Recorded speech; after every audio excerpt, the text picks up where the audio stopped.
¿sí? Bueno, Bueno, los dejo chicos porque hay otra clase ahora y este lunes nos vemos a las 14 horas. ok, profe, gracias. Muy bien. Chao, Chao, profe. chicos. Hasta luego, buen fin de Sí.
Buenas tardes, chicos.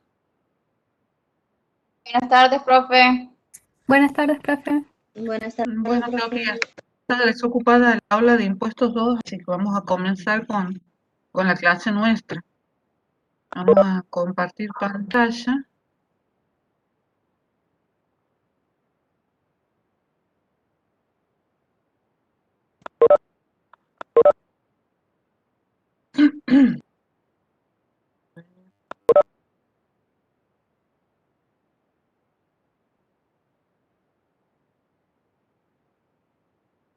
Y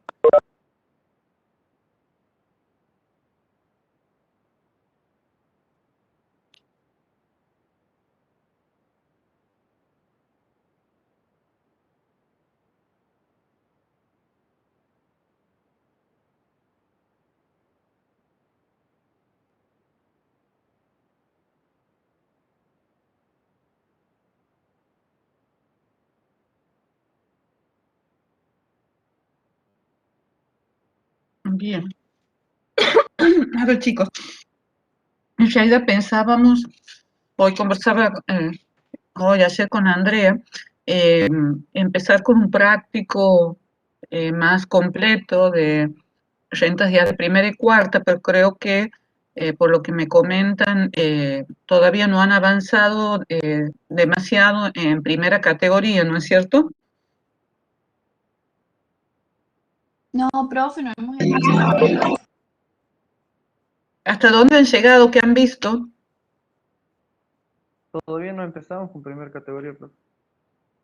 El lunes. Ah, recién están por empezar. Bueno, entonces vamos a avanzar en la teoría de cuarta un poco más y después vamos a unir en un práctico primera y cuarta. Vamos entonces a continuar. ¿Pueden silenciar, por favor, los micrófonos? Profe, yo le quería hacer una consulta. Bueno, perfecto. Eso iba a preguntar si no había alguna duda. Empezamos con un tema de nuevo, digamos. Sí, te escucho, Rocío.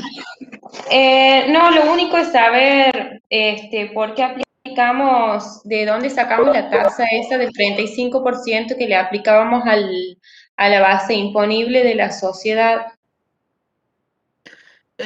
Tendrías que fijarte en el artículo que está, los artículos que están referenciados, pero cuando la sociedad, digamos, la ley le permite deducir el gasto en conceptos de honorarios asignados a sus directores o representantes, socios gerentes, por ejemplo, ese artículo 87 del texto anterior y el equivalente al actual texto ordenado del 2019 indica que puede tomar dos límites, que eso es lo que hemos hablado la clase pasada, 12.500 o un 35, o la ganancia de la sociedad o la utilidad de la sociedad por la alícuota.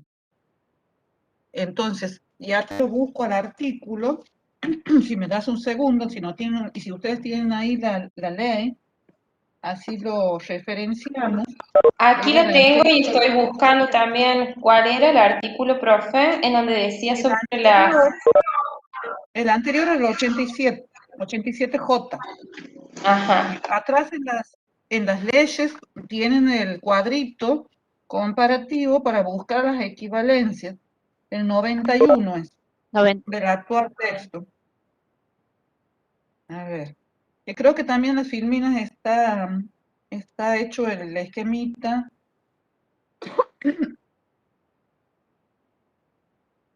A ver, ¿dónde estamos? 91 J. H, I.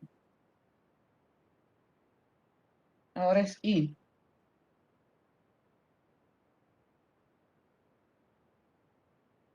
Mira, dice, la suma es deducir en concepto de honorarios de directores y miembros del Consejo de Vigilancia.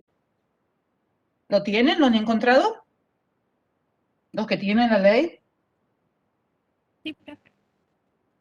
Bueno, dice, la suma es deducir en concepto de honorarios de directores y miembros del Consejo de Vigilancia y de retribuciones a los socios administradores por su desempeño como tales, no pueden exceder el 25% de las utilidades contadas del ejercicio o hasta la que resulte de computar 12.500 por cada uno de los perceptores de dichos conceptos.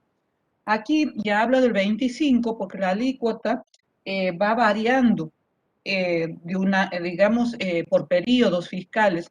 La sociedad hasta, a ver, yo tengo en mano, la sociedad a partir del ejercicio 2021, que inicia en ejercicio a partir del 2021, la alícuota va a ser del 25, y ejercicios iniciados a partir de enero del 2018 era el 30, y el 35 venía por ejercicios cerrados entre diciembre del 98 y diciembre del 2018.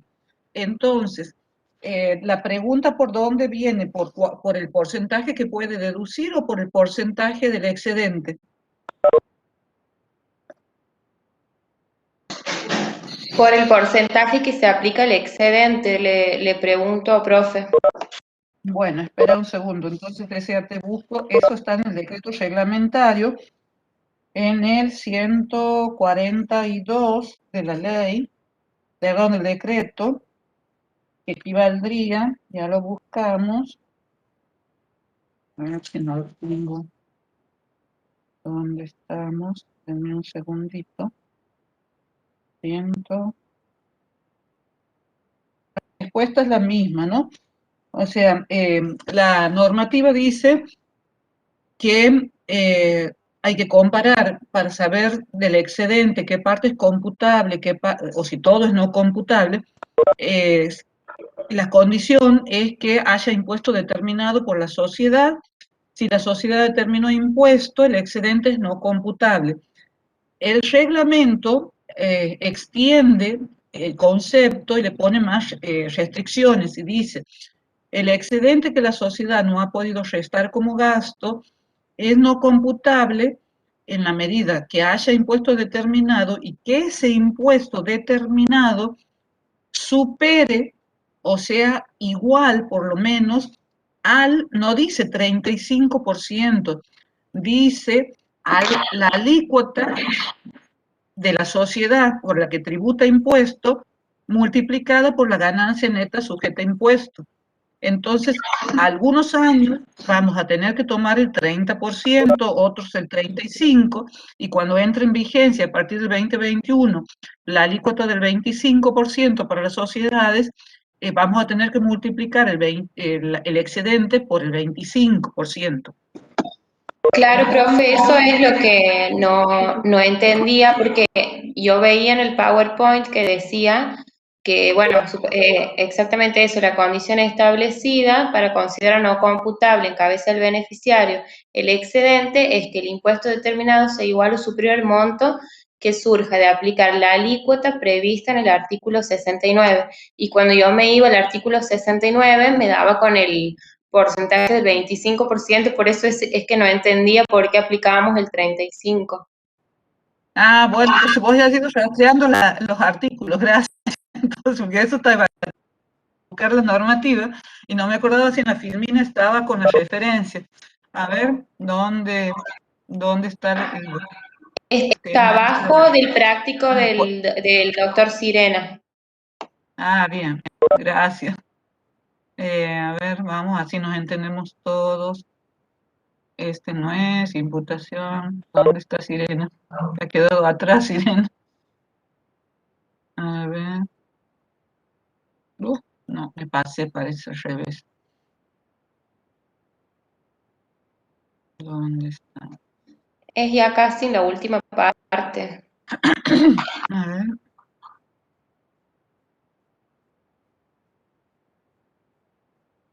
Aquí está Sirena. Acá está Sirena. Y a ver dónde está el cuadrito.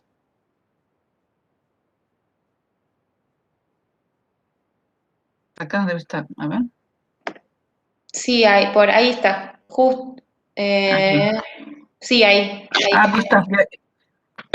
Y está con la normativa traducida porque me estaba dando cuenta hace rato cuando estaba viendo lo que falta de teoría, de que en las filminas que siguen no está puesto entre paréntesis y con rojo el equivalente. Así que eso, bueno, les remito para traducir en las leyes nuevas, digamos, con los textos ordenados 2019, fíjense, al final de la ley del decreto de ganancias está el cuadro comparativo entre lo que era el articulado anterior y el vigente ahora. Porque en las filminas digamos, no todas las filminas están con en rojo traducido al texto actual. Bueno, entonces volviendo al tema de la pregunta, ¿por qué tomábamos el 35% del excedente? Y la respuesta sería porque estábamos trabajando con una alícuota societaria para el año del caso planteado en la que era aplicable la alícuota del 35%. Pero, a ver, ¿dónde está la condición establecida? Considera con no computable. Es el siguiente, que el impuesto determinado, ahí está. Cuando leen la normativa, no habla del porcentaje, porque justamente, como es variable o varía de un año a otro, según la situación, entonces el decreto lo que habla es de la condición que establece el artículo 142.1, agregado a continuación del 142, o lo que es lo mismo, 223 del decreto reglamentario, texto ordenado del 2019, que para considerar como no computable en cabeza del beneficiario el excedente por sobre el honorario máximo deducible es el siguiente. B, que el impuesto determinado sea igual o superior al monto que surja de aplicar la alícuota prevista en el artículo 69, hoy actual 73, al referido excedente. ¿Cuál es la alícuota? Yo ya les voy Andrea, por favor, haceme acordar que si bien es un tema de alícuotas aplicables a las sociedades del artículo 73, un tema de la unidad 6 en adelante, les voy a subir la evolución de las tasas que les he comentado hace rato, y a donde, para ejercicios como el que estábamos viendo nosotros, si mal no recuerdo, numérico, habíamos tomado ejercicio con cierre 2017, 2016, el de la señora Miss, el de los casos que se planteaban en el segundo práctico de honorarios.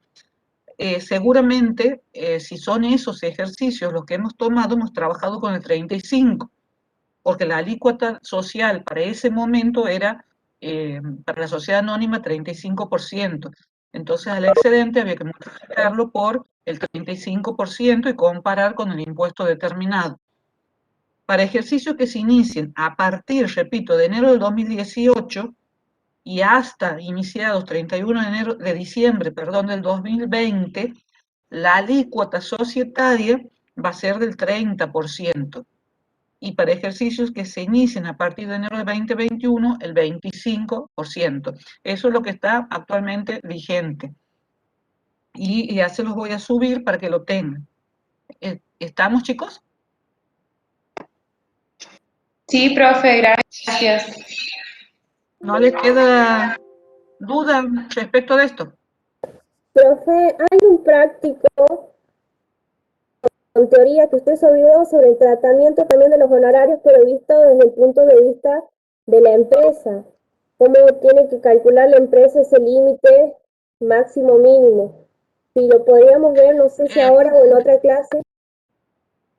Pero ¿dónde está el práctico? ¿Cuál de los prácticos que hemos visto es? No, profe, no lo hemos visto. Nosotros hemos visto desde el punto de vista del director. Usted había subido Porque uno estamos en desde el cuarta. punto de vista de la sociedad. Claro, pero por eso, ¿de cuándo es el práctico? No es de este año, digamos. No es de lo que hemos visto ahora. Usted lo subió, dice honorarios de directores, tratamiento del impuesto a las sociedades, y más abajo dice la problemática de los honorarios desde la óptica de la sociedad que los retribuye. A ver, espera un segundito que ya me fijo cuál es. A ver. ¿No es el que hemos visto en la clase pasada? parecido, es de la misma, o de Carlos Shostakov. Bien. Sí, yo les he subido la semana pasada unos prácticos, pero no lo hemos visto ese todavía, digamos. No, profe, no lo hemos visto, pero como trata el tema de los límites que establece el 87, el inciso J, habla de máximo y mínimo. Bueno, ¿quieren verlo la clase que viene? Por mi parte, sí, profe. ¿Ah? Sí, profe. Bueno, listo, así lo desarrollamos la clase que viene. ¿Qué otras dudas tienen, chicos, ahora? ¿Les queda alguna duda respecto a esto?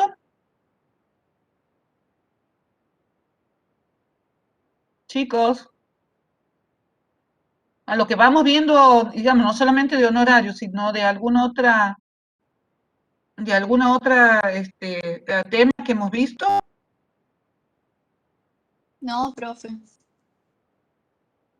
Bien, a ver, voy a tratar de ver cuál es el práctico que estamos buscando. A ver. Profe, ahora vamos a continuar viendo lo de PowerPoint de clases de cuarta categoría.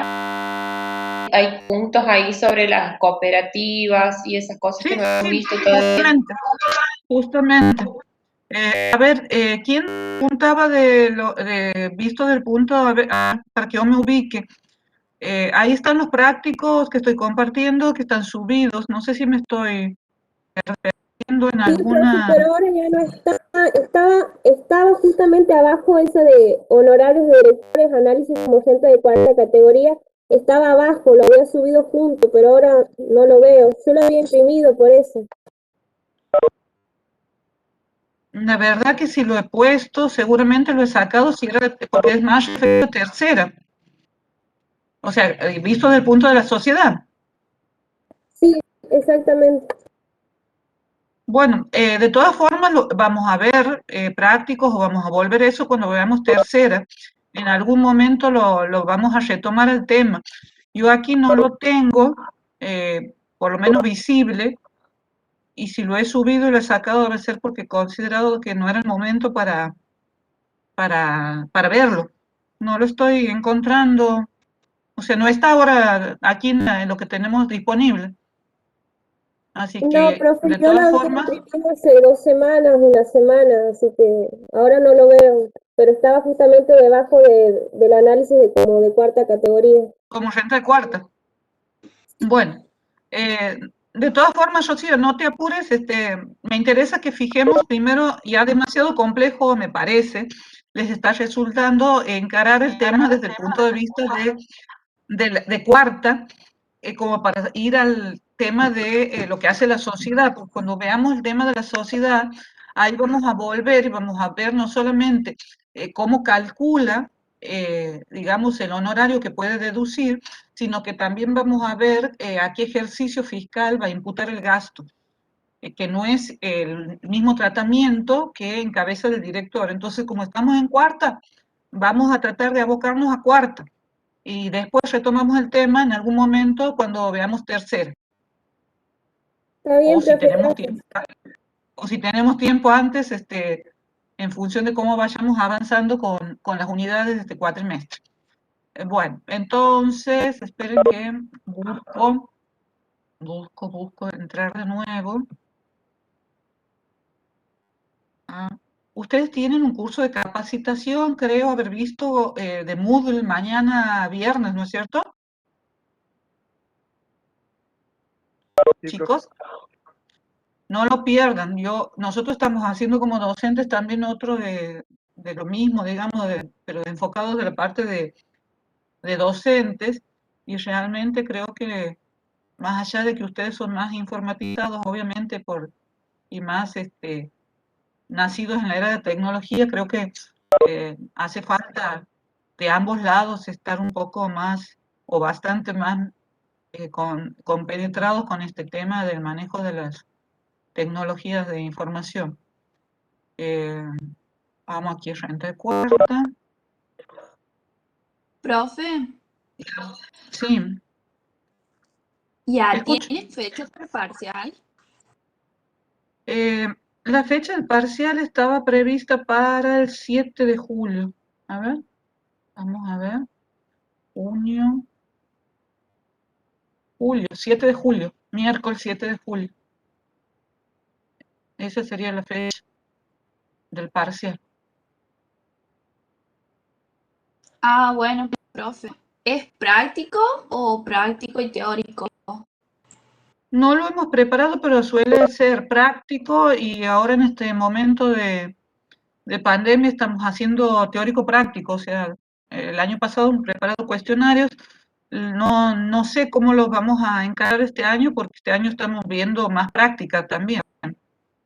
Entonces, tenemos que pensar y elaborarlo, pero siempre le hemos dicho que el parcial tiene que tener práctica y que siempre la práctica es aplicación de la teoría. Entonces, no es que estudien únicamente práctica o teoría. A ver, vamos a ver. Claro, profe. No sé Bueno, cómo gracias. No, al contrario. Si alguien me ayuda a sacar el calendario sería bueno, si no, ahí está, se fue solo. Vamos a avanzar entonces con las filminas. Imputación, ya hemos visto. Ganancias de cuarta, todo esto ya hemos visto.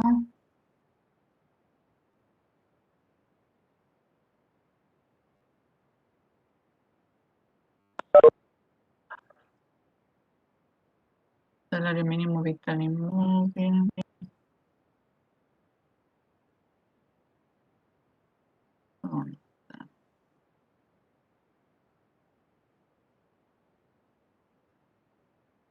Aquí estamos.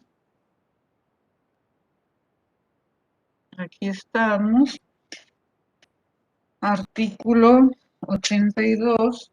El que tiene la ley les recomiendo, como le hacía siempre en clase, vaya siguiéndola en el texto legal y vaya haciendo las aclaraciones, todas las salvedades que vayan los comentarios haciendo en clase.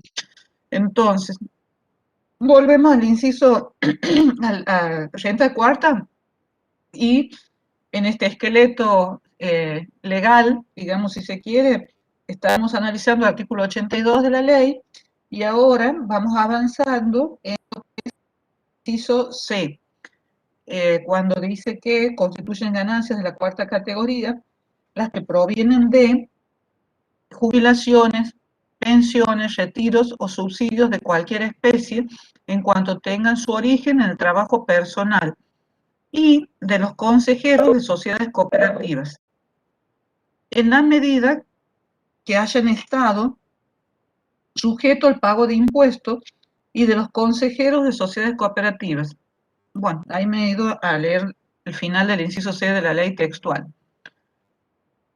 Considerar, o sea, esto es una aclaración ordinaria en donde el comentario es que los subsidios por desempleo encuadran en las rentas definidas como cuarta categoría en el inciso C del artículo 79 de la ley de impuesto a las ganancias, atento a que se originan en el trabajo personal.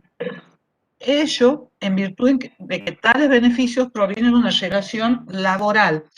Dictamen número 62 del 98 de AFIP. Perdón, no es una cuestión doctrinaria, sino es un dictamen de asesoría técnica de la AFIP, del órgano administrativo, del órgano de aplicación impositivo. Consejeros de sociedades cooperativas, ley 2337. ¿Por qué venimos a la ley de cooperativas? Porque estaríamos analizando la gravabilidad de las sumas o las rentas de cuarta categoría consideradas en este inciso C cuando habla de las rentas o las ganancias obtenidas por consejeros de sociedades cooperativas. Entonces, como siempre les digo, si no sé qué es un socio de sociedad cooperativa, no sé qué tipo de rentas percibe, mal puedo entender o comprender el alcance de una norma impositiva que afecta a sus rentas. Entonces, a modo de repaso de lo que es la ley de cooperativas, la 2337, recordemos que el Consejo de Administración de una cooperativa es un cuerpo colegiado que tiene a su cargo la dirección de las operaciones sociales dentro de los límites que le fija el estatuto, y que los consejeros pueden recibir retribuciones por su trabajo siempre que trabajen personalmente en la cooperativa, el trabajo haya sido en cumplimiento de la actividad institucional y la remuneración haya sido resuelta por asamblea. La remuneración que perciban por su calidad de consejero se encuadra en la cuarta categoría. O sea, aquí habla de la remuneración de los consejeros, es decir, de quienes trabajan dentro del cuerpo colegiado que es el Consejo de Administración de la sociedad cooperativa. Estamos a este tipo de rentas, por la función como consejero de la cooperativa, es a la que se refiere el inciso C. Después, como estamos hablando de este inciso C, referido a, y hasta ahora hemos visto A, B y C, perdón, referido a rentas obtenidas en relación de dependencia por cargos públicos, por jubilaciones que provengan de ese tipo de rentas, consejeros de sociedades cooperativas, tenemos, digamos, la obligación de saber que estas personas se encuentran obligadas a presentar declaraciones juradas y que hay una resolución también que les es aplicable que establece un régimen de retención sobre esas rentas al momento de ser pagadas. Todo esto que les comento está atado o está vinculado con lo dispuesto por el decreto reglamentario en el artículo 1, o sea, el primer artículo del decreto reglamentario del impuesto a las ganancias, determina, aquí está transcrito una parte de ese artículo del decreto reglamentario, que determina que se encuentran obligados a presentar la declaración jurada. Si quieren buscarlo al decreto reglamentario, los invito a hacerlo. Se encuentran obligados a presentar una declaración jurada del conjunto de sus ganancias, todos los sujetos alcanzados por las disposiciones de la ley, excepto, y de no mediar requerimiento de la AFIP, cuando esas ganancias deriven únicamente, y tenemos el inciso A, que nos interesaría con respecto a lo que estamos analizando ahora, del trabajo personal en relación de dependencia, incisos A, B y C, y segundo párrafo del artículo 82 de la ley, siempre que al ser pagadas, dichas ganancias se hubiese retenido el impuesto correspondiente en su totalidad. Bien, ¿qué es lo que tenemos que tener en cuenta?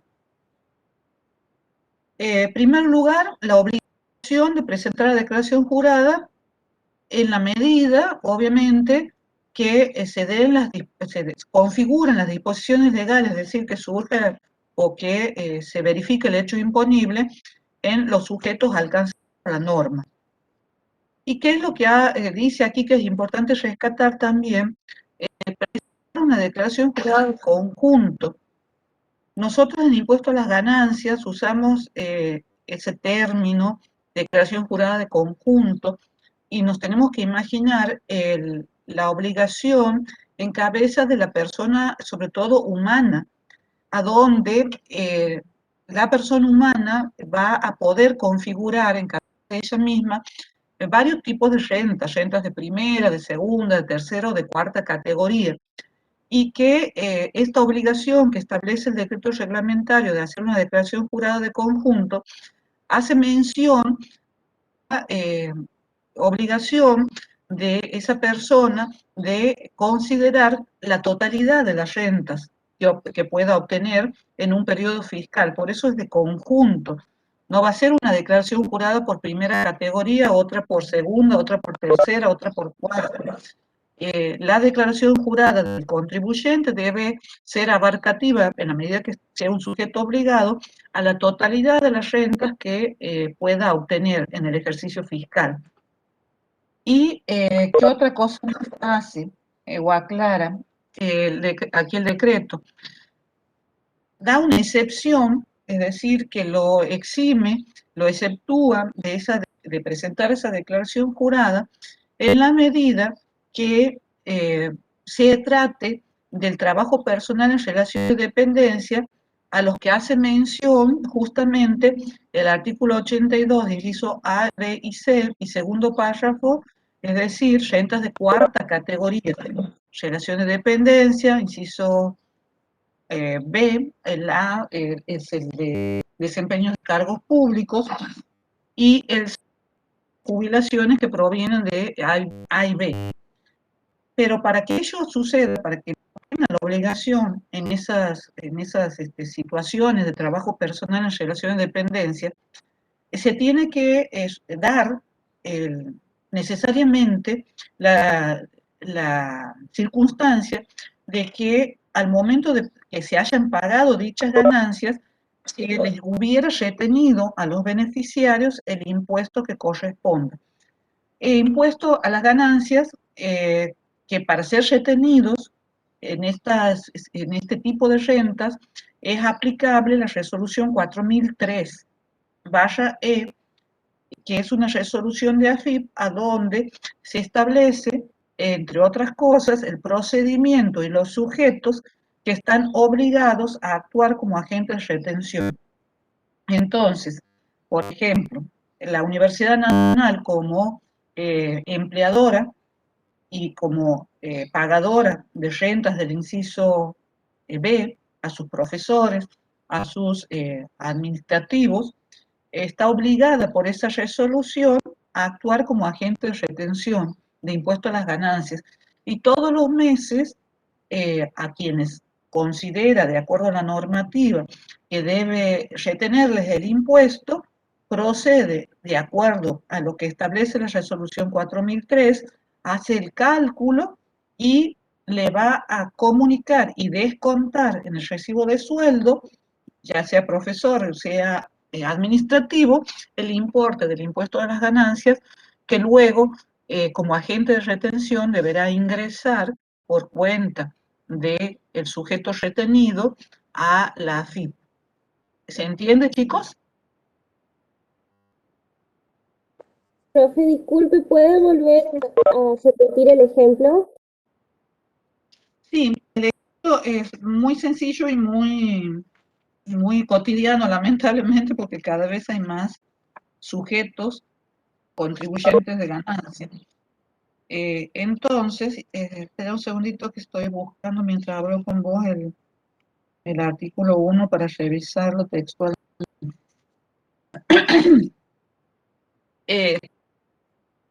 Repito el ejemplo. La Universidad Nacional, por decirles un empleador, puede ser empleador público, pero también es aplicable a cualquier sujeto empleador del sector privado. Podría ser también Lo Bruno, por dar un nombre cualquiera de alguna empresa de Santiago que le pague a sus empleados, generalmente empleados digamos con sueldos de mediano a altos, va a tener que actuar como agente de retención llegado el caso. Para saber si está obligado a actuar como agente de retención, obviamente va a tener que fijarse en la normativa, y la normativa en este aspecto es la Resolución General 4003, a donde esa resolución indica quiénes son los sujetos que deben actuar como agentes de retención y, en este caso, sobre los sueldos de sus empleados, del artículo 82, inciso A, B y C, les va a decir o les va a indicar el procedimiento que deben aplicar.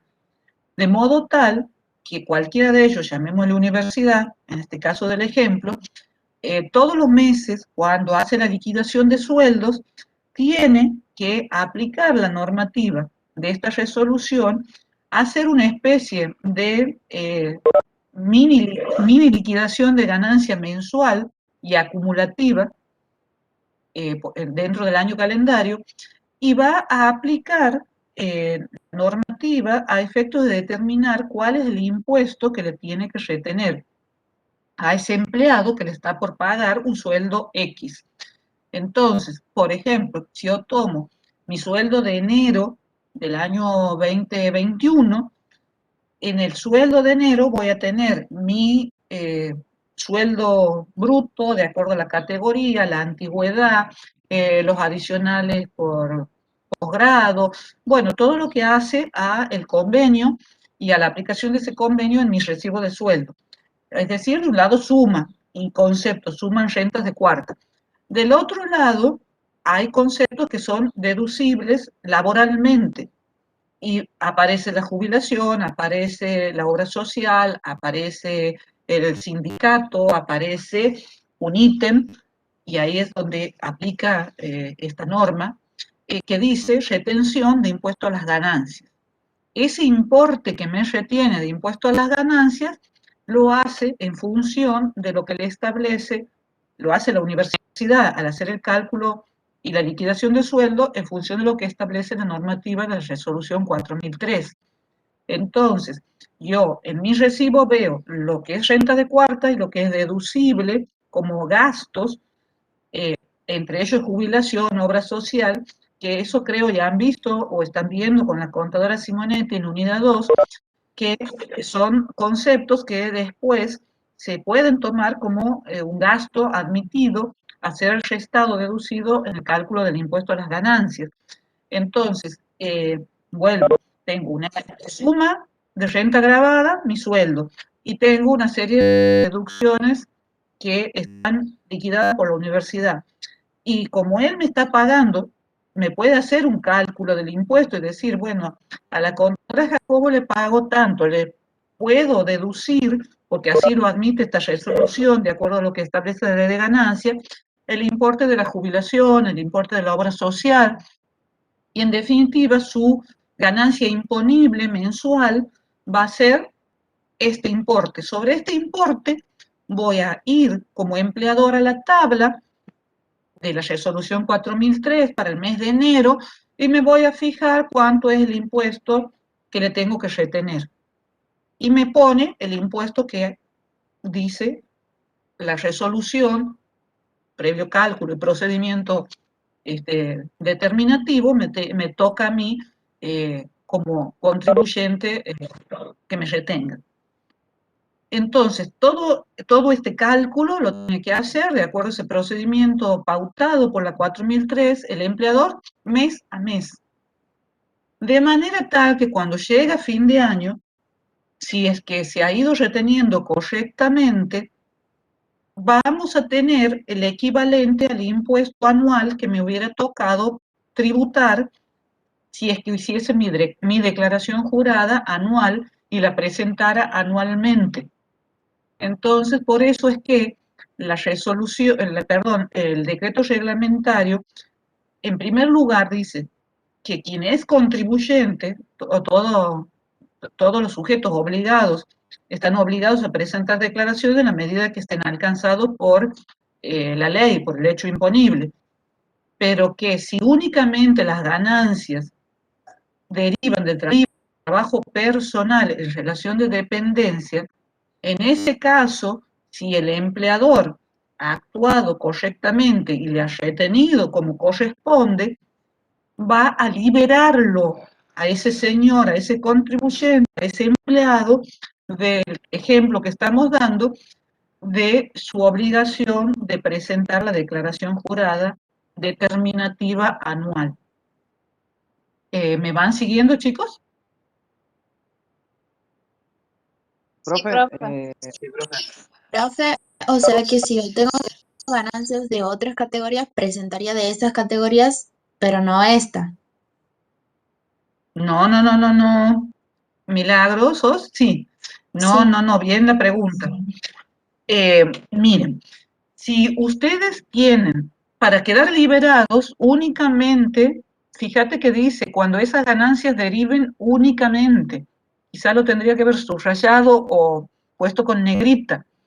¿Por qué? Porque si únicamente deriva tu ganancia de relación de dependencia y tu empleador es el que te la paga, y tu empleador está sabiendo cuánto es la renta que te paga y haciendo las retenciones correspondientes, te va a liberar de tu obligación final anual.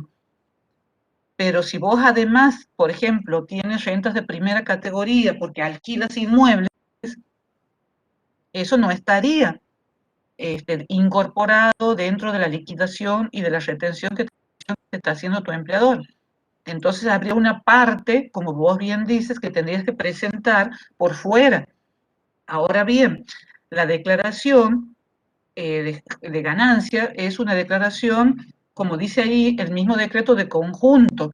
Cuando vos hagas la declaración jurada, vas a tener que hacer la declaración jurada por la parte, incluyendo primera categoría, que obviamente no tiene retenciones, por lo menos en el ejemplo que estamos dando, y además computar la renta de cuarta categoría. Y vos vas a decir, bueno, pero si esa ya ha sido motivo de retención y pago de impuestos. Sí, pero vos vas a tener en este caso, por la renta que no ha sido sujeta a retención, que presentar la declaración jurada y después, como te han retenido impuestos, tu empleador vas a computarlo como pago a cuenta cuando hagas la declaración jurada integral. ¿Me entiendes, Rocío? No, Rocío, ¿Milagros? Sí, profe, ahora sí. O sea, aquí la excepción está dada únicamente en la medida que sos empleado en relación de dependencia, que sos funcionario público o que sos jubilado, es decir, que seas beneficiario de estos 3 tipos de rentas, del inciso A, B y C del 82. Ubicate, soy únicamente profesora de la universidad. Entonces, mis rentas grabadas son motivo de retención. Y si la universidad me ha retenido bien, me liberaría de hacer mi declaración jurada anual y presentarla pagando impuestos porque ya me ha retenido todo y me ha sustituido en la obligación. Pero si yo además de eso, por ejemplo, tengo rentas de primera categoría, tengo ejercicio profesional, o sea, son rentas de cuarta, pero no son las que están aquí indicándome el decreto reglamentario que me está eximiendo de mi obligación de presentar declaración jurada. Entonces yo ya no tengo la posibilidad de quedar eximido por este inciso del decreto reglamentario. ¿Por qué? Porque tengo otro tipo de renta. Entonces voy a tener que presentar la declaración jurada y voy a tener que hacer digamos, el cálculo correspondiente como corresponde. Después vamos a ver qué pasa cuando, bueno, no me quiero adelantar, vamos a analizar esto nada más. Aquí en este caso, si es únicamente eso, lo libero, si no, tendría que cumplir con la presentación de declaración jurada. Y ahí en esa declaración jurada va a ser de conjunto, y la declaración jurada de conjunto va a incorporar incluso la renta de cuarta categoría, y si le hicieron retenciones, va a ser computada como pago a cuenta. Una consulta. La profe Simonetti nos había dado un cuadro sobre cómo teníamos que ir haciendo la declaración jurada y al final se sumaban todas las categorías. Igual sumaría la de cuarta, ¿verdad? Sí, pero a ver, ¿por qué me preguntas? ¿El cuadro de la contadora Simonetti incluye la de cuarta categoría? Claro, pero si se daría esta situación, digo, de que no tenga que presentar declaración jurada en cuarta, igual sumaría la de cuarta categoría. Si vos tienes que presentar declaraciones juradas, se suman todas, inclusive la de cuarta. Ahora, en ese cuadro o esquema de la contadora Simonetti, para que, a ver, se ubiquen ustedes, ¿qué pasaría si únicamente el contribuyente tiene rentas de cuarta del inciso B? Es empleado en relación de dependencia, única, sola y exclusivamente. él debiera hacer una declaración jurada de impuesto a las ganancias y presentarla, ¿no es cierto? Por cuarta. Pero si su empleador le ha retenido y le ha retenido en forma correcta, el decreto le dice, bueno, en ese caso usted de nuevo presentar la declaración jurada. O sea, el cuadro no quedaría, digamos, inoperativo. Lo que pasa es que hay que analizar situación por situación. Aquí el reglamento, para eximirlo, pide una cierta serie de condiciones. Dice, únicamente que perciba rentas del inciso A, B y C, primera condición. Después dice, el contribuyente tiene que además estar seguro, digamos, no lo dice así, pero sí, tiene que estar seguro que por esas únicas rentas que ha percibido, del inciso A, B y C, el empleador, el que le paga la renta, le ha retenido correctamente el impuesto. Si no se da esas dos condiciones, él tiene, o sea, subsiste la obligación de presentar la declaración de conjunto. Entonces, supongamos que suele suceder, ese empleado en relación de dependencia tiene un sueldo alto y el organismo que le paga, no voy a decir cuál, pero lo veo, lamentablemente, no le ha retenido, porque no sabía, porque se han equivocado, porque no tenían el sistema informático adecuado, porque el mismo empleado no le ha avisado muchas veces y no le ha comunicado a su empleador que trabaja en dos lados, que tiene dos sueldos en relación de dependencia y no uno solo. Entonces, el empleador de pronto se ha visto imposibilitado a veces por culpa de él o por culpa del empleado, de retener correctamente. En ese caso, estaríamos incumpliendo con la condición del decreto reglamentario. Entonces, ese empleado mantiene o subsiste en el empleado la obligación de presentar la declaración y, si corresponde, pagar el impuesto que no le han retenido correctamente. ¿Cómo va a ser la declaración jurada? Y bueno, va a ir al esquema de la contadora Simonetti y en ese caso va a tener únicamente rentas de cuarta categoría y va a tener que hacer la declaración y tributar como corresponde. ¿Hasta ahí me sigue? Sí, profe. Sí, profe. En este caso, el empleador quedaría liberado de la obligación de hacer esa retención. ¿Cómo dice si el empleador?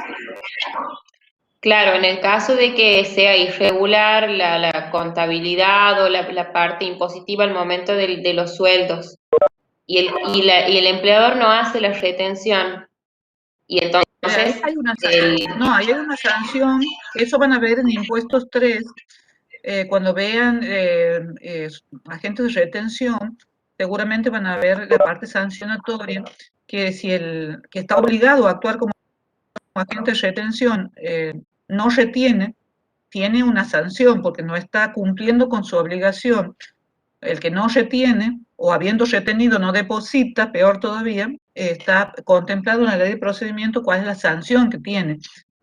Pero, digamos, en la medida que sea atribuible al agente de retención. Si el empleado no le da los datos, porque puede suceder que el empleado trabaje en dos partes, entonces, para que le retengan bien, la resolución, por eso les digo, la resolución está subida ahí dentro del material que tiene de doctrina.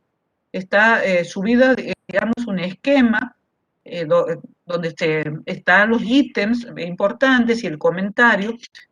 No está el texto, lo pueden bajar al texto de cualquier de acceso gratuito, por ejemplo, Infoleg, que es del Ministerio de Economía, pero ahí tienen para poder, además que tienen para poder verlo y estudiarlo porque es un punto de la unidad 4, tienen todas las pautas y procedimientos de cómo debe actuar el agente de retención. Y cuando hay pluriempleo, más de un empleo, el que tiene que actuar como agente de retención es el que más paga, el empleador que más paga. Pero para actuar ese señor como agente de retención tiene que saber cuánto gana en total el empleado. Entonces la resolución también le dice al empleado, usted le tiene que avisar a quien va a hacer de agente de retención cuánto es la renta que percibe en el otro trabajo, porque si no, es imposible que el agente de retención adivine cuánto está ganando efectivamente y le retenga en consecuencia. En ese caso, si yo no le aviso como empleado al agente de retención y no le informo adecuadamente, y el agente de retención actúa equivocadamente y calcula mal, no es culpa del agente de retención, es culpa del empleado. Entonces hay que ver la situación, pero cualquiera sea la situación, si yo como empleado sé que no le informé a mi empleador, a la universidad, que además trabajo, por decir, en la Universidad Católica, y seguro me está reteniendo mal, porque me está tomando un solo sueldo y no dos. Entonces, ¿de quién es la culpa? ¿De la agente de retención? No, es mía. Entonces, ¿puedo aplicar este artículo del decreto reglamentario? No, yo sé que estoy obligada a hacer mi declaración jurada, computar la renta completa de las dos universidades y pagar la diferencia si correspondiera cuando venza la declaración jurada el año siguiente. ¿Se entiende, chicos? Sí, profe.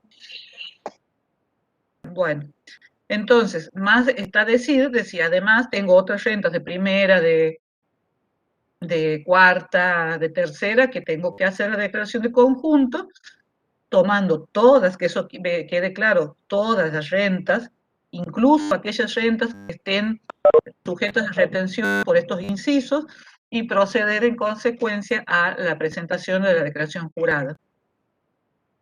Con respecto, y me adelanto un poco para que no quede como un error, a que si yo tengo rentas de honorarios que pueden entrar en monotributo, vamos a completar este concepto cuando ya en el segundo cuatrimestre veamos el tratamiento de esas rentas que son abarcativas de otro impuesto que es el régimen simplificado y cómo quedaría frente al impuesto a las ganancias esas rentas que pueden ser, digamos, motivo de acogimiento al monotributo.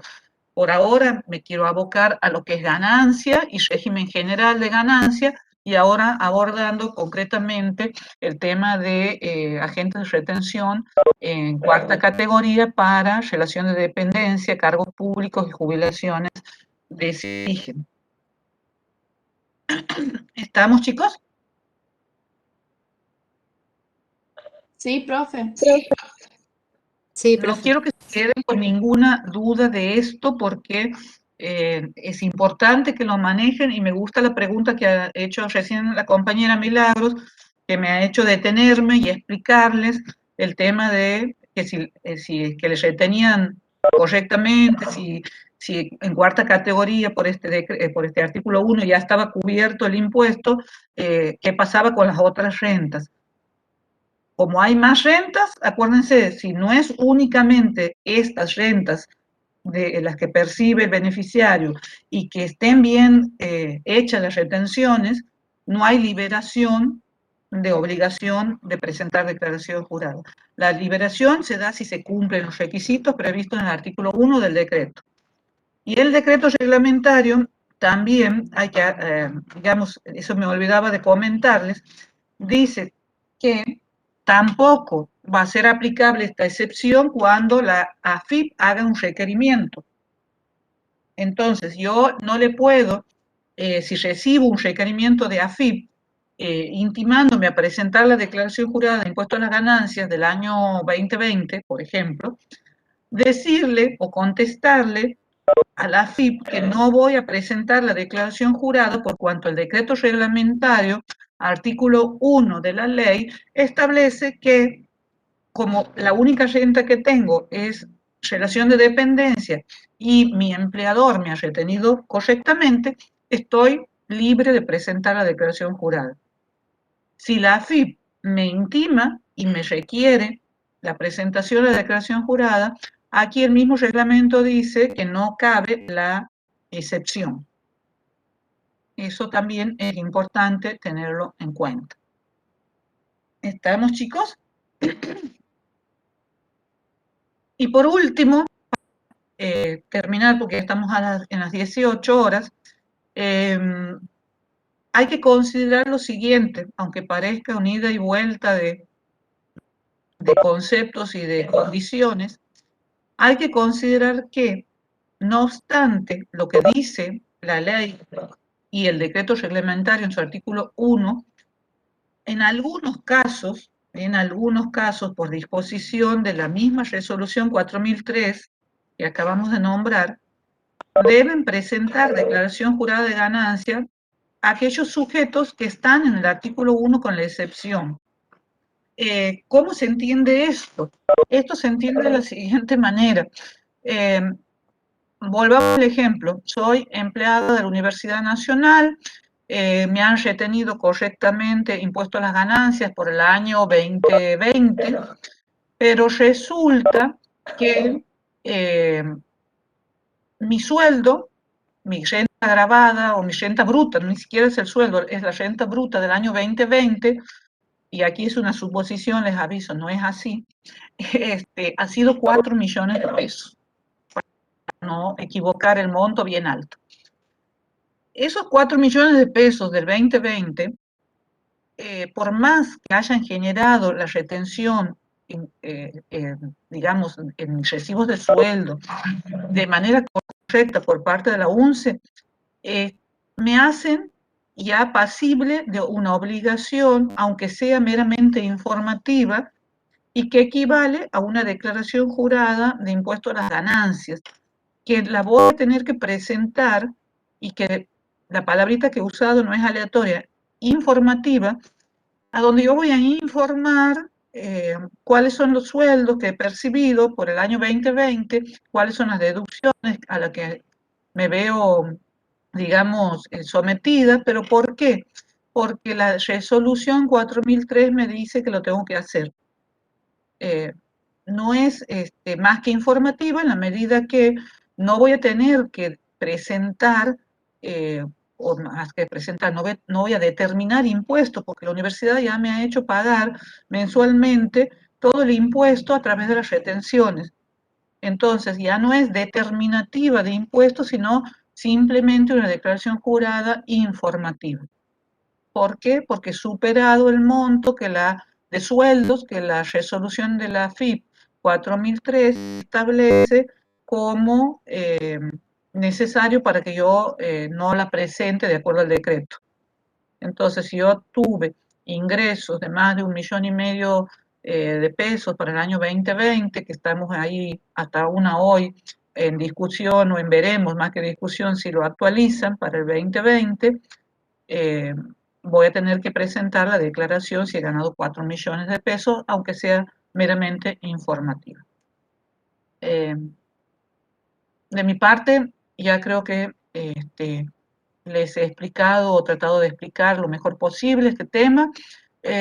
Si queda alguna cuestión, me la preguntan. Si quieren pensarlo, razonarlo, volvemos sobre lo mismo en la próxima clase. Yo por ahora nada más y los desocupo, chicos.